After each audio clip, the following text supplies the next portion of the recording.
Peak స్టేజ్లో ఉన్న మీరు సడన్గా ఇండస్ట్రీ వదిలేసి వెళ్ళిపోవాలి అనుకున్నారంటే ఎందుకు సార్? నేనేదో ఒక ఒక అద్భుతమైన ఒక సినిమా నా కోసం కొని ఇంత దారుణంగా ఉంటుంది ఆ ఇండస్ట్రీ. నేను అసలు ఇండస్ట్రీ నుంచి వెళ్ళిపోతున్నాను. రాజేంద్ర ప్రసాద్ గారు అంటే నేను విన్నదాని ప్రకారం కెమెరాలో అంటే ఏడుపు షాట్ అనేది ఒకటి పెడితే ఇట్స్ ఏ ప్రొఫెషనల్ సీక్రెట్స్ యాక్చువల్గా. When you feel loss you feel yourself. Rajasekhara Reddy garu ఏమన్నారు సార్? గతంలో మీరు ఒకసారి చెప్పారు సినిమా చూసి ఇలా ఫీల్ అయ్యారు అని. ఆ నలుగురిలో ఒక్కరై రావడం ఫస్ట్ టైం రాజశేఖర రెడ్డి గారి మీద. మీకు త్రివిక్రమ్ గారికి బన్నీ గారికి ఉన్నటువంటి ఆ కాంబినేషన్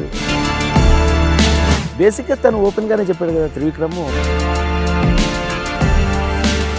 శివాజీ రాజా గారికి మీకు ఏంటి సార్ గొడవ? ఎవడో ఆడి స్వార్థం వాడు వాడుకున్నాడు. దానికి నీకు ఎమోషన్ ఫీల్ అవుతుంది. నువ్వు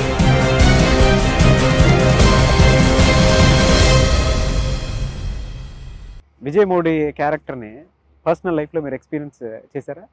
అవకాశం లేదు. ఎందుకంటే నేను పెరిగిన విధానం, మా నాన్నగారు స్కూల్ టీచర్గా లోయర్ మిడిల్ క్లాస్గా పెరిగిన నేను విజయ్ మోడీ గాడిలాగా ఉండడానికి అవకాశమే లేదు.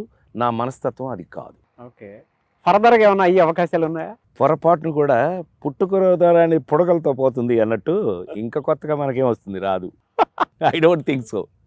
బికాజ్ ఆ పీక్స్లో ఉన్నప్పుడే నేను ట్రై చేయలేదు. అది పీక్స్లో ఉన్నప్పుడే పని పని పని పని సంవత్సరానికి 12 సినిమాలు రిలీజు, 16 సినిమాలు రిలీజులు, వీటి మీద ఉన్నాను తప్పితే మనం వీటికి గురించి ఎందుకో నాకు భగవంతుడు ఆ యాంగిల్కి తీసుకెళ్ళాలి.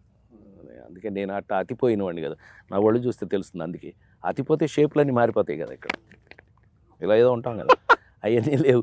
హ్యాపీగా I'm still working, still fresh, still I'm happy, still భగవంతుడు నాకు ఇచ్చే అవకాశాలకి స్వామికి ఎప్పుడూ రుణపడి ఉంటాను. నేను మీ అందరి ముందు ఇలా ఎప్పుడు నేను పోయే వరకు ఇలా మీ ముందు ఉండాలనేదే నా 100% కోరిక. ఇది 100%. ఇందులో పెద్ద ఫీలింగులు అవేమి లేదు. హ్యాపీ హ్యాపీ హ్యాపీ గోవే మీ మనసుల్లో ఉండిపోతుంది. రిగ్రెట్స్ ఏమైనా ఉన్నాయా సార్? రిగ్రెట్స్ అంటే కొంచెం జీవితంలో చాలామంది దగ్గర మోసపోయాను నేను. మరి ముఖ్యంగా ఈ డబ్బు ఈ విషయాల్లో ఎక్కడెక్కడైనా అది అసలు గుర్తుంచుకునే. మిమ్మల్ని మోసం చేసినటువంటి డైరెక్టర్స్ కానీ ప్రొడ్యూసర్స్ కానీ అంటే బాగా బాధ పెట్టినటువంటి ప్రొడ్యూసర్ డైరెక్టర్లు ఎవరు నన్ను నిజ జీవితంలో డబ్బు దగ్గర ఎక్కడ డబ్బులు సొంత నా సొంత మనుషుల దగ్గరే నేను మోసపోయాను జీవితంలో. మా మా మా సొంత బ్లడ్ రిలేషన్ల దగ్గరే మనం మోసపోయాం. వాళ్ళ తర్వాత ఏమైందో నేను సంపాదించిందంతా అంటే లేరు మనుషులు లేరు కాబట్టి ఓహో మోసం చేసి పోయారు అంతే. సడన్గా ఎంతవరకు లాస్ అయి ఉంటారు సార్? ఎంతవరకు అనేది మొత్తం అంతా చూస్తే ఏం లేదు. బెజవాడ బెంచ్ సర్కిల్లో ఒక కాంప్లెక్స్ చిన్నది అంత, అది మిగిలింది అంతే, ఇంకేం లేదు. మిగతా ఏమైనా అంటే ఏమో తెలియదు. సో బట్ దాని గురించి ఒకటి నాకు హానెస్ట్ గుండె మీద చేసి చెప్తున్నాను, నేను ఎప్పుడు యాక్టర్గా డబ్బులు ఎక్కువ తీసుకోలేదు. కారణం నన్ను నేను లెక్క పెట్టుకోవాలి. నేను నా మీద ఇంత సంపాదిస్తాను, నాకు ఇంత కావాలని ఎప్పుడు నాకు తెలియదు. అసలు నా సినిమా ఎంత కలెక్ట్ చేస్తానో నాకు తెలియదు. ఈరోజు వరకు కూడా నేను ఎంత, నా వాల్యూ ఎంత అనేది నేను ఎప్పుడు ఆలోచిస్తే ఎక్కడైనా హర్ట్ అవుతామో లేకపోతే ఆగిపోతామో నాకు తెలియదు. కానీ నేను ఇంతేనా, నేను తీసుకునే డబ్బులను బట్టి నా లెవెలా అట్లా నేను ఎప్పుడు ఆలోచించలే. ఎస్, మనకు వచ్చే క్యారెక్టర్లను బట్టి మనకి ఇంత రేంజ్ ఉంది. ఇప్పుడు ఈ క్యారెక్టర్ ఎవరు పడితే వాళ్ళకి ఇస్తారా? ఎవరుగా అంటే ఇది మన రేంజ్. మనమే దీనికి కావాలి. ఒక అద్భుతమైన ఓ బేబీ లాంటి కథ ఆలోచిస్తున్నారు అని అంటే ఎస్ రాజేంద్ర ప్రసాద్ రెడీ అయిపోయాడు అక్కడ. అలా ఉంటాయి వ్యవహారాలు. సో అదే స్టేచర్ అని నేను నమ్ముతున్నాను ఇప్పటికి. ఎంత తీసుకుంటున్నాం అది కాకుండా ఎంత మంచి క్యారెక్టర్ మన కోసం రాస్తున్నారంటే అదే మన స్టేచరు. ఇప్పుడు ఇందాక మనం అనుకుంటే త్రివిక్రమో లేకపోతే అనిల్ రావుపూడి అసలు నేను లేకుండా ఆలోచించడు. అసలు ముందు అసలు డాడీ ఇది అని అంటే మహేష్ బాబు గారి దగ్గరికి వెళ్ళి కథ చెప్తే మీరు ప్రసాద్ గారు చెప్తున్నారు నాకు చెప్తున్నారు కదా, ముందు నాకు చెప్పండి కదా. లేదు ఇద్దరు కలిపి ఇలా అల్లరి చేస్తాండి. ఓ బ్యూటిఫుల్ అంతే, అలా అనమాట. సో నైస్ దట్ మనకు వచ్చే గౌరవం, ఇండస్ట్రీ నుంచి నాకు దొరికినటువంటి గౌరవమే నేను 10 కాలాల పాటు ఇంకా ఇంతే ఎనర్జెటిక్గా ఉండడానికి గల కారణం అని పరిపూర్ణంగా నమ్ముతున్నాను నాగరాజ్. Thank you. లైఫ్లో ఎప్పుడు విజయ్ మోడీలా బతకాలనిపించలేదా సార్ మీకు? బతకాలని లేకపోవడానికి కారణం ఏంటంటే బేసిక్గా నేను లోయర్ మిడిల్ క్లాస్ నుంచి వచ్చినవాడిని. మా నాన్నగారు స్కూల్ టీచరు. సో ఒక లిమిట్గా ఉంది. లోయర్ మిడిల్ క్లాస్ మీకు కూడా కొంత ఐడియా ఉండి ఉంటుంది. అక్కడ నుంచే సార్. ఆ మనస్తత్వం ఉన్న వాళ్ళకి ఏంటి అని అంటే, నువ్వు సడన్గా నువ్వు ఒక ₹1 ఇచ్చినా ఒక రకమైన మనస్తత్వం దగ్గర ఆగిపోయి ఉంటాం మనం. దాన్ని మించి చేయాలని అనిపించదు మనకి. సో నేను ఎక్కడో అక్కడెక్కడో ఆగిపోయాను. సో అందుకనే అంత పీక్స్లో ఉన్నప్పుడు ఏమి ట్రై చేయలేదు మనం. అలాంటి ఇప్పుడు కొత్తగా మనం ట్రై చేసేది ఏముంటుంది కానీ, but I more enjoyed work. పని చేయటంలో సినిమా కదా, సినిమా నాకు వచ్చిన క్యారెక్టర్స్కి ఇవాళ ఉన్నట్టు రేపు ఉండదు, రేపు ఉన్నట్టు ఎల్లుండి ఉండదు. రోజు రోజుకి ఏదో ఒక ఇంట్రెస్టింగ్ సీన్లు, ఆ సీన్లు మనం ఇంట్రెస్టింగ్గా ఎలా చెప్తాం ఇదే సరిపోయాయి. So almost I'm enjoying myself by working. ఇంక కొత్తగా వీటిలో చూసేది ఏముంటుంది, ఆరోగ్యం చెడగొట్టుకోండి తప్ప. ఫైనల్ క్వశ్చన్ ఒకటి అడుగుతాను సార్. అనిల్ రావిపూడి గారిది, మీది, మహేష్ బాబు గారిది కాంబినేషన్స్ అయితే పర్ఫెక్ట్గా ఉంటాయి. అండ్ పర్ఫెక్ట్గా ఒక్కొక్క సీన్ గురించి కానీ ఆ సరౌండింగ్స్ గురించి కానీ మాట్లాడుకుంటే మీది మహేష్ బాబు గారిది యాప్ట్గా ఉంటుంది. ఎట్లా సింక్ అవుతుంది సార్ అసలు అది? Mahesh loves me, I love Mahesh. అక్కడ ఏమవుతుందంటే ఒకళ్ళ మీద ఒకళ్ళకి ఆల్రెడీ అక్కడ అటాచ్మెంట్తో వచ్చేసాం అక్కడికి. కృష్ణ అన్నయ్య, కృష్ణ గారు నాకు జీవితంలో ఫస్ట్ ఆయనతో ఒక షార్ట్ యాక్ట్ చేశాను. 14 సినిమాలు ఇప్పించారు ఆయన. 14 సినిమాలు ఇప్పించారు కృష్ణ గారు. ఎక్కడి నుంచి ఉంటుంది అటాచ్మెంట్? అన్నయ్య ఆయనతో కూర్చోబెట్టి అంటే అట్లా ఆయనకి నచ్చేసాను నేను. అంటే ఆయన కూర్చోబెట్టి భోజనం, ఆయన భోజనం చేస్తాను, ఏ ప్రసాదరా అని కూర్చోమని నాకు కూడా భోజనం పెట్టేవాడు. విజయనిర్మల గారు క్యారేజ్ తెస్తే నన్ను పిలిచి ప్లేట్ పట్టుకుని రా అంటే నాకు పెట్టేవారు కూర.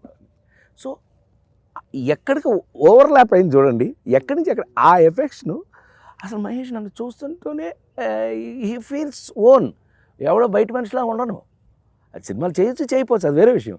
బట్ హీ లవ్స్, ఆ ఎఫెక్షన్ అంతా చూపిస్తాడు. మీకు అది చూస్తేనే తెలిసిపోతాడు. ప్రసాద్ గారు మీరు నా నమ్మకం, మీరు నా గౌరవం చెప్పేటప్పుడే అసలు అతను కొట్టేస్తాడు. మేము తెగ ఎంజాయ్ చేసేవాళ్ళం బై వర్కింగ్. షూటింగ్ చేసేటప్పుడే తెగ ఎంజాయ్ చేసేవాళ్ళం. ఎందుకనంటే చెప్పండి ఒకసారి చెప్పండి అని. అది అదృష్టం అబ్బాయి. అంతకంటే నేను అంటే I may not be exaggerated. నేనేం చెప్పినా కొంచెం ఎగ్జాజరేషన్ లాగా అనిపించి ఉండొచ్చు మీ వినేవాళ్ళకి, కానీ I love working with him. Is a Jammu of A darling. చాలా తను కూడా కంఫర్ట్ ఇస్తాడు. సర్లేరు నీకు ఎవరైతే మరీను ఇక అసలు ఫుల్ అటాచ్మెంటే. ఓకే. శ్రీమంతుడు అద్భుతం, నాకు చాలా ఇష్టమైన సినిమా శ్రీమంతుడు. మీరు చూశారు కదా? చూశాను సార్. నా క్యారెక్టర్ కానీ తను ఆ విధానం చాలా ఇష్టం నాకు. బట్ దాని ఇంకొక స్టెప్ అప్ సర్లేరు నీకు ఎవరికి వచ్చాం. That's because of Anil Ravipudi. నేనంటే లవ్ ప్రాణం. ఓకే. ఫైనల్గా సార్ అంటే వన్ వర్డ్ ఆన్సర్స్ ఇవ్వండి. నేను ఒక హీరో పేరు గురించి అడుగుతుంటాను. మహేష్ బాబు గారు. Darling. Prabhas. Lovely. Okay. Junior NTR. ఏంటి సార్ అంత గ్యాప్ ఇచ్చారు? ఇంకెందుకంటే మంచి మాట ఏమవుతుంది అని చూశాను నేను. హీఈస్ మై రిలేషనే కదా, ఈజ్ మై ఓన్ పర్సన్, సొంత మనిషి. చిరంజీవి గారు. ఫ్రెండ్. వెంకటేష్ గారు. బ్రదర్. నాగార్జున గారు. హలోలో బోలెన్ మీనింగ్లు ఉన్నాయి. Rana garu. Rana is son kind of son. Vijay Deverakonda. Is a younger brother. Nani is my follower. చూస్తే ఏమనిపిస్తుంది? చూస్తే బ్రదరే, తమ్ముడే.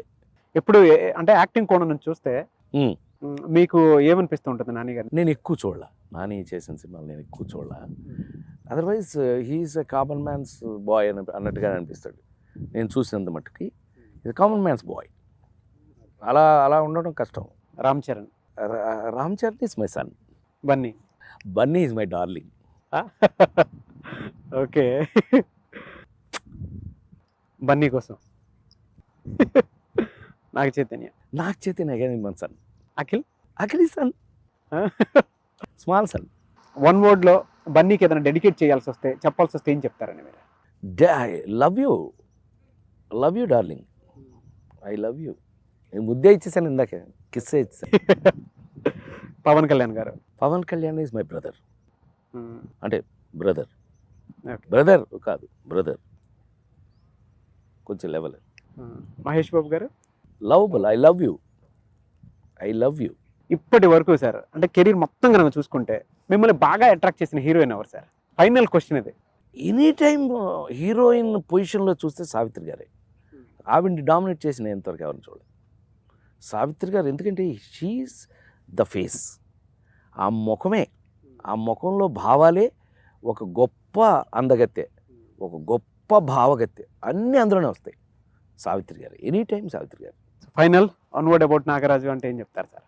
నేను ఈ మధ్యకాలంలో ఇంత పార్టిసిపేట్ చేస్తూ ఇంత నన్ను తనలో కలిపేసుకున్న anchor I think I'm first giving Nagaraju. Nagaraju I loved him by not as an anchor. నువ్వు యాంకర్ ఫస్ట్ క్వశ్చన్ దాటిన తర్వాత యాంకర్ మారిపోయావు. Then you become my own brother. Thank you sir. మీలాంటి ఒక సీనియర్ యాక్టర్ ఎటువంటి కాంప్లిమెంట్ ఇవ్వడం కూడా నిజంగా నా అదృష్టం ఫీల్ అవుతాను. Thanks a lot sir. And me climax movie super duper hit అవ్వాలని నేను మనస్ఫూర్తిగా కోరుకుంటున్నాను. ఒక సరికొత్త గెటప్ తోటి ముందుకు వచ్చారు. అండ్ ఇటువంటి మూవీస్ మీరు ఇంకా ఇంకా చేయాలని మనస్ఫూర్తిగా కోరుకుంటున్నాను. థ్యాంక్ యూ అండి.